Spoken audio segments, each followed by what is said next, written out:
নমস্কাৰ ছাত্ৰ ছাত্ৰীসকল আজি আমি ক্লাছ 5ৰ ইংৰাজী বিষয়ৰ লেসন 6 দ্য লিটল ফিশ নামৰ পয়েমটো আলোচনা কৰিম। প্ৰথমে আমি গোটেই পয়েমটো এবাৰ পঢ়ি লওঁ আহাচোন। 1 2 3 4 5 Once I caught a fish alive 6 7 8 9 10 Then I let him go again. Why did you let him go? Because he bit my finger so.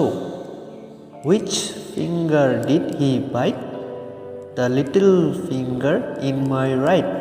আহাচোন এইবাৰ আমি কবিতাতেই লাইন বাই লাইন আলোচনা কৰোঁ।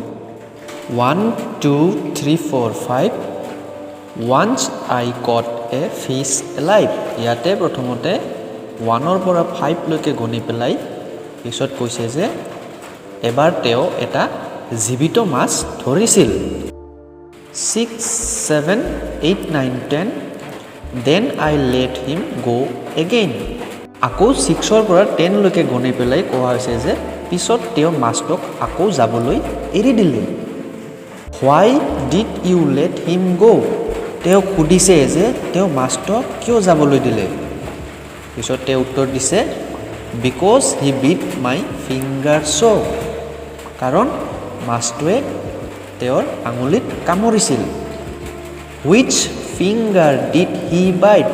তেওঁক আকৌ সুধিছে যে তেওঁৰ কোনটো আঙুলিত মাছটোৱে তেওঁক কামুৰিছিল।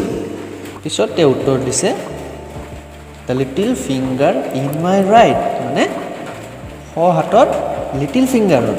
লিটিল ফিংগাৰ মানে অসমীয়াত কনিষ্ঠ আঙুলি বুলি আমি জানো, হয়নে? মাছটোৱে তেওঁক কনিষ্ঠ আঙুলিত কামুৰিছিল।